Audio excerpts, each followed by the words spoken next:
This ride will take us to a popular motorcyclist hangout called Cook's Corner. The roadways are mostly curvy and rural, with 2 lanes and narrow shoulders. Lots of constant strategic planning in this one. Here are a couple of questions to consider. What is special about chevron alignment signs? What are the primary reasons to keep adjusting lane positions on a curvy, rural, 2-lane roadway? And making a left turn at this intersection. I think I'm going to get in the left lane this time, since I'm going to go straight after I make the turn. Protected green light just came on. Going to re-signal just in case it's shut off. Check traffic even though I've got the right of way, and make my nice easy turn. Bit of object in the road there. So we're going through. Supposed to merge left. Right turn only lane, keep right. So there's a median there with the curb, so I'm going to stay right of center here. Let people see upcoming here with the trees and shrubs. Green light, traffic's clear. I'm slow for this one coming up, this red light.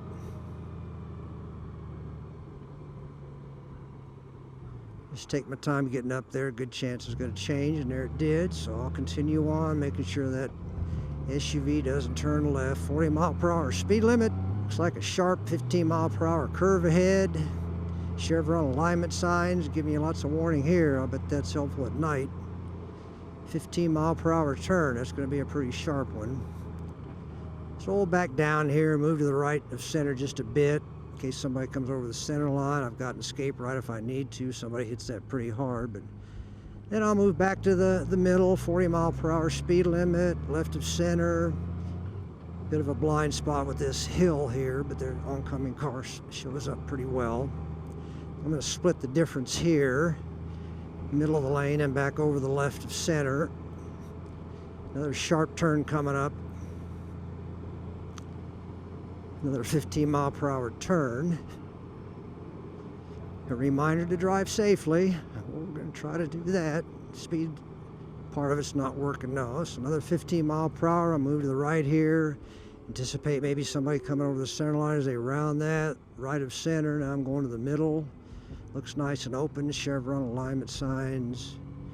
I'm going to do middle here. We go down a hill now, rather blind. See a couple rocks in the road there. Oncoming vehicles. Staying in my middle position right now. This traffic's pretty slow. If we're going faster, I might have moved to the right side of that lane. Now here's really a blind one. Downhill, banked. So I'm going to stay to the right here just a little bit. Give myself a little more opening on the left. You got some shaded stuff going on here. Still downhill. Move to the right just a bit. Chevron alignment sign. You've got delineators here on the right side. It's like a parking area with gravel just ahead here. It's maybe why there's rocks on the pavement. So I'll stay in the middle now. There's no oncoming traffic.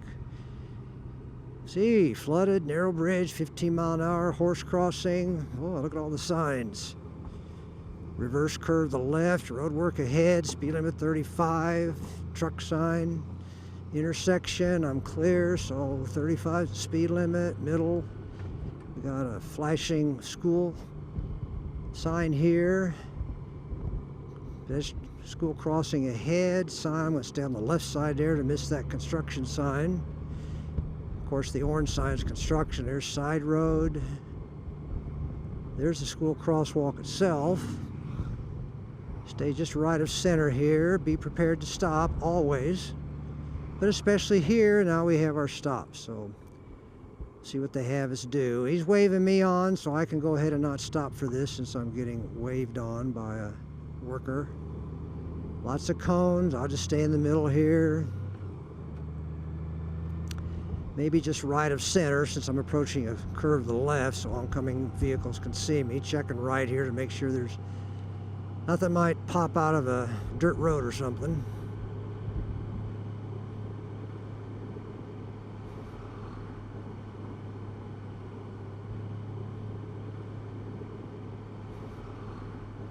Somebody got that traffic cone, so I'm going to ease over to the left side of my lane here just a bit. There's gravel right in the middle of the lane.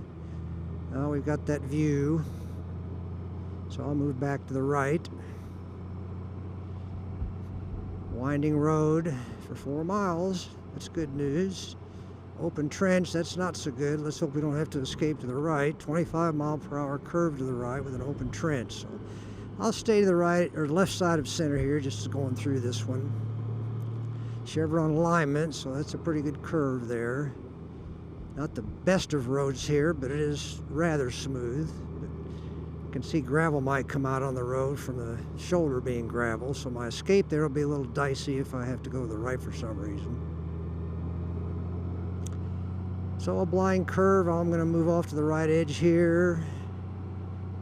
Not so much the right edge, just right of center, and then come back to the left for this one.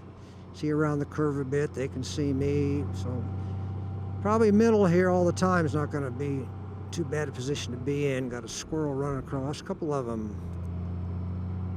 Reverse curve ahead to the right, stay middle, maybe just a little bit right here to let traffic on the oncoming see a bit. Just keeping it nice and smooth, going up a bit of a grade now. Shadows may hide me, although the headlight on should take care of that, but shadows may make it difficult for other vehicles to see what's happening. So uphill, we've got a reverse curve to the right now, a little delineator there. We got not much escape right with those rather large trees. There's chevron alignment, a little bit of gravel in the road. So I'm a good pace to handle all that should something go awry. Oncoming, so I'll go a little bit to the right of center here. Chevron alignment, got a side area there. Looks like some people stopped there, so I'm going to move to the right just a bit, slow. Looking 8-12 seconds ahead as I can. Keeping track of my urgent distance of 4 seconds. Now we're going back up a hill a bit, reverse curve left. So I'll stay in the middle here. There's an intersection. Nobody was there, but looking anyway. Several little side areas here people pull off, maybe to see animals or something. Now we've got a bit slower. We got a reverse turn here, 30-mile-per-hour recommended speeds. I'll slow a bit. Going just right at 30 right now. Stay on the outside, middle, back to the left side. As I can see through this turn, I'll start making my way back to the right side of this lane. Yeah, those shadows could hide some gravel or an object in the road, so I'm looking pretty diligently for surface conditions, although so far it's been good. Doesn't necessarily tell you the future's going to be that way, though. So I'm staying pretty close to the middle, kind of going left to the right of center as I have traffic or visual sights a little bit to the right here. Nice big intersection there. We got a school bus stop, side road, 35-mile-per-hour speed limit. Not very busy though. Signs up here with the intersection, so I'll take it easy right here. It looks clear. So back to the left center, back to middle, now back to the right side a bit. I think I'll stay on the right side over here. Plenty of shade now. Curve right coming up here. Ready to go right quick if I need to, but it should be a nice simple turn, curve. Some people call them curves, some people turns, some people corners. We kind of use those words interchangeably. Usually a turn's a little bit lower speed, where a curve would be a little bit higher speed, where you want to use good technique. There's our school bus stop again, 35-mile-per-hour left curve recommended here.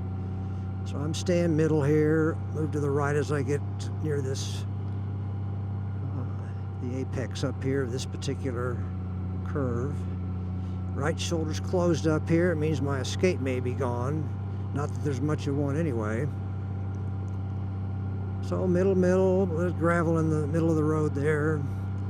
Right shoulder closed 1,000 feet, so I'll ease off as I crest this hill. 35, watch my downhill speed, and a curve left. Back to the right portion of the lane, now middle. You can see well down this road. Pretty good grade going downhill now, so my engine braking is kind of holding me at that steady speed. I'm in 4th gear right now. Not much going on, that's good. A little place for intersections maybe. You know, I guess that's a culvert. That takes your escape away, of course, to the right. So if I stay left here, at least I can swerve a little bit to the right if I need to. But Excuse me. Shoulder's going to be a bit difficult. Back to the right side of the road a bit.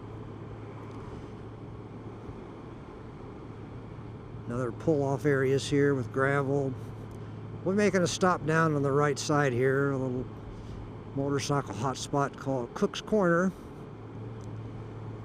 Shouldn't be too busy today though, being a weekday. So crest of a hill, can't see over. I'm going to stay in the middle here. And I'm going to go out. I can see I'm going back to left of center. It's 35 mile per hour speed limit. See a guardrail ahead. In fact, that's the other side of the road. So I'm going to go ahead and pull into Cook's Corner here and begin to slow. And it's certainly recommending I do that because there's a lot of people below this stop sign coming down the hill. There's probably why they warn you in that way. So we'll pull into the parking lot here. I see it's a little bit off camber. So I think I'll see what that truck's going to do.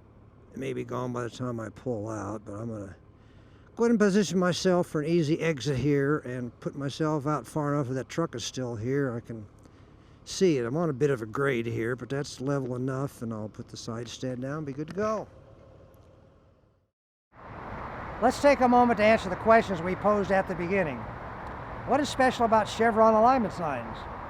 These unique highway signs help a rider perceive a curve, especially at night. What are the primary reasons to keep adjusting lane positions on a curvy, rural, two-lane roadway? To have adequate time and space safety margins, to help a rider see and be seen, to put space between roadside hazards and oncoming cars, and to reduce the effects of a crown roadway.